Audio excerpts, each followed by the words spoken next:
Hi kids! Today I'm going to start a chapter book with you all. It is the second book in a series called The Doll People. I know some of my second graders in Mrs. Casey's class, and I think a few others have read the first Doll People. So I thought it'd be fun to read the second one. If you haven't read the first one, that's okay. They're dolls that come to life when people leave the room. All right, guys, let's see. The Meanest Doll in the World by Ann M. Martin and Laura Goodwin. Pictures by Brian Selnick. So this is the doll people's house. And these are some of the characters. This is the brother, the baby, the aunt, the uncle, Annabelle, who is our main character, Mom and Dad, and the nanny. The meanest doll in the world. Whew.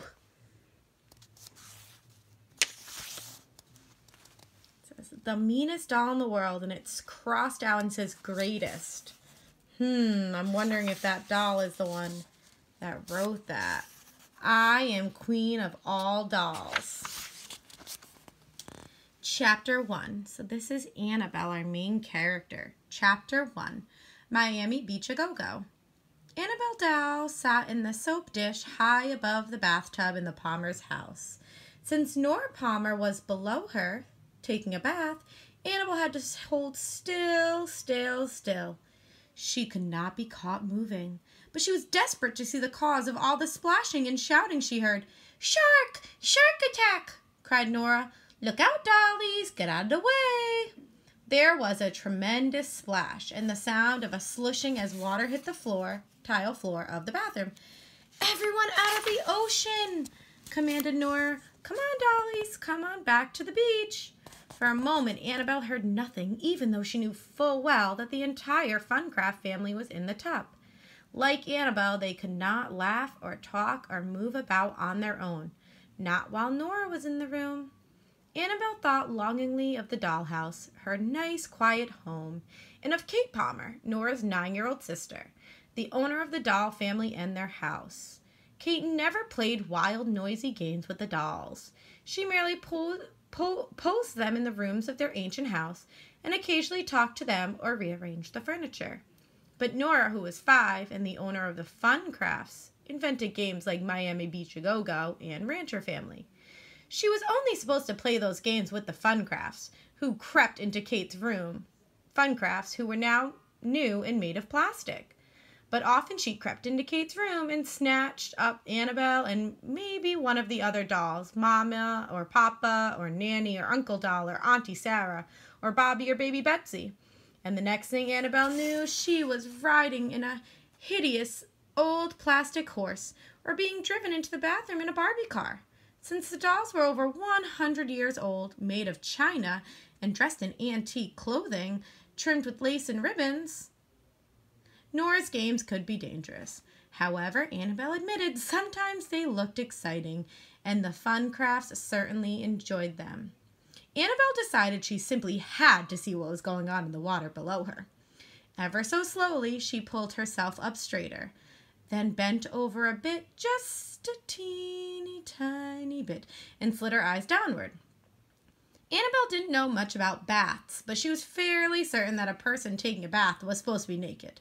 And Nora was not naked. She was wearing a flowered bathing suit, blue swimming goggles, and a pair of rubber flippers. Floating around her in the tub were part of her farm set: 2 cows, a chicken, and a sheep. 6 small boats: Tiffany Funcraft, who is Annabelle's best friend, and Tiffany's family, her brother Bailey, her mom, her dad, and baby Brittany. Nora had snapped off their plastic clothes every day and snapped on the contents of Funcraft Accessory Pack 2148. The dolls were now wearing bathing suits, capes, and sunglasses. Annabelle couldn't be sure, but she thought the Funcrafts were smiling. "Run for your lives, dollies," said Nora suddenly as she stood up in the tub. "It's a tidal wave!" Nora dropped into the water with an enormous splash, and the Funcrafts rode the crest of the wave from one end of the tub to the other. Annabelle felt foolish and unnecessary sitting high in the soap dish, with no role in this game. True, Nora had stuck a paper cap and a little pair of sunglasses on her, but no part of Annabelle was plastic, and no part of her belonged in the water. If she were to fall into the tub, her glue would unstick, her ribbons would untie, and her clothing would probably float away, maybe even go down the drain. So Annabelle was relieved that Nora knew enough to keep her dry, and she was pleased at least to have been given the paper cap and glasses. But she didn't like feeling silly and useless, watching from a distance while Tiffany floated and rode the waves. This was how it always was with Tiffany, though, thought Annabelle. It was one of the things that set her apart from her best friend. Annabelle remembered the years and years and years when she had been the only living girl doll at 26 Weatherby Lane. Her family and their dollhouse had been shipped across the ocean from England to the United States in 1898 to be a present for a little girl named Gertrude, Kate's great-grandmother. Gertrude had grown up and had a daughter of her own, Kate's grandma, Catherine, who lived with the Palmers.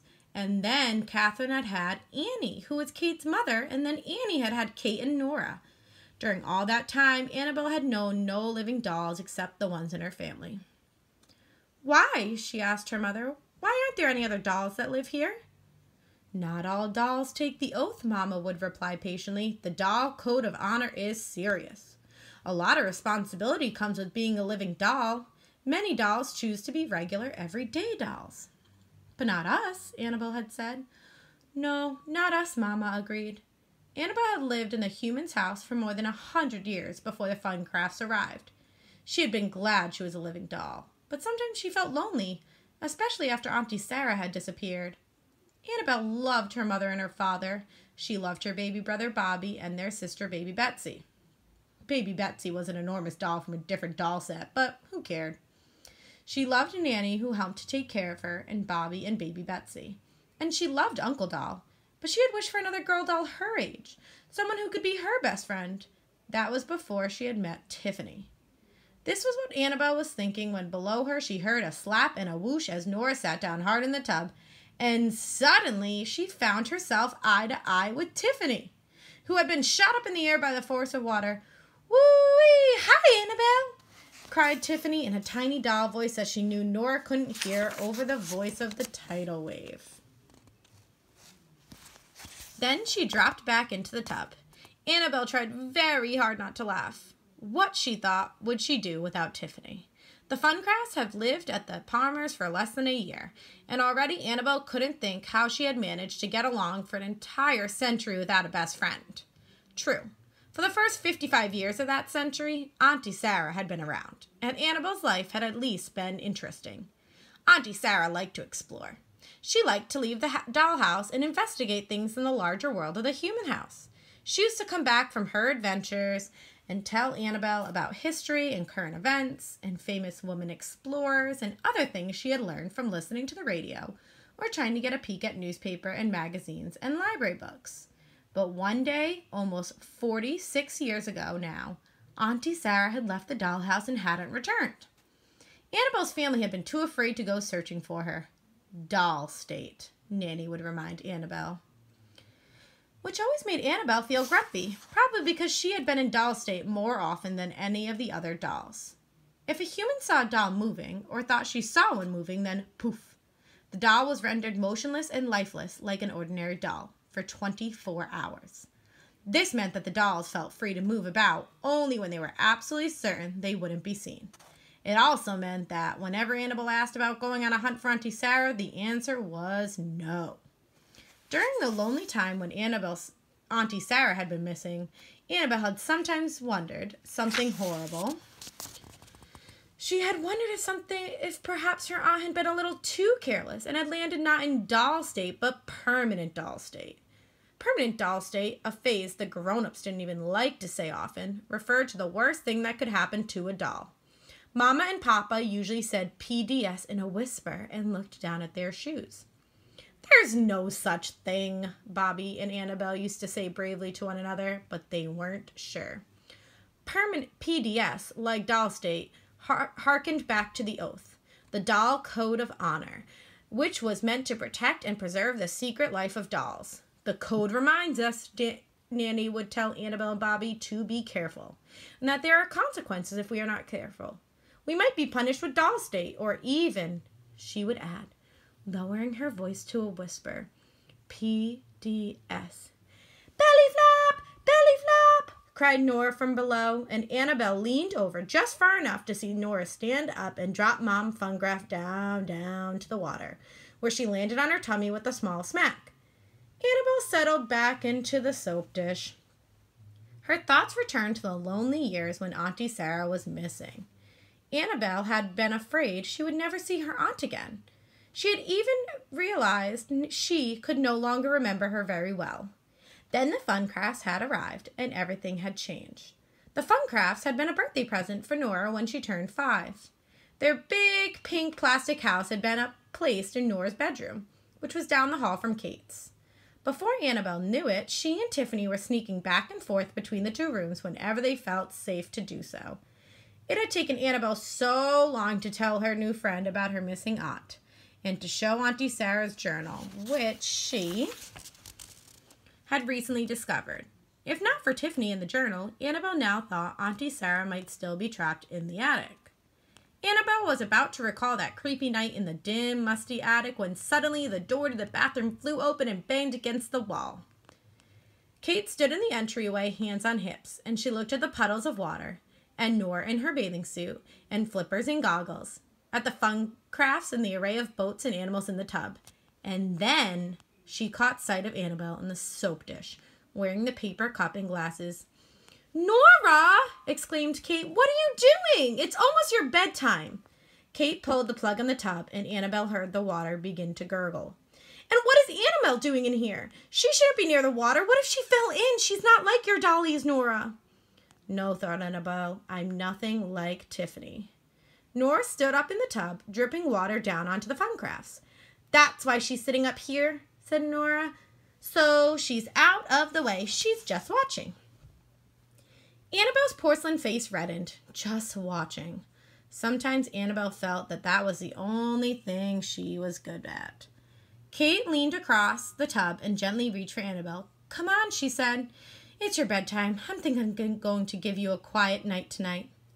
This meant Annabelle knew that after Kate had settled the dolls in their bed, she was going to close up the front of the house and lock the tiny shaped padlock with its key. Kate didn't do this very often, and Annabelle was glad. While a night close in their house gave the dolls more freedom to move about and to talk, it also meant that Annabelle was locked in and Tiffany was locked out. Annabelle sighed as she looked between Kate's fingers at the Funcrafts below. She saw that Tiffany had floated all the way to one end of the tub and was smiling a teeny tiny smile as she whirled around and around in the whirlpool over the drain. Tiffany probably didn't even realize that Annabelle was being taken away. Annabelle sighed again, feeling very small and left out, but she made a decision. If she didn't like feeling left out, then she would do something about it. She just didn't know what that something would be. All right, guys, tune in for my next video for Chapter 2 on Mission.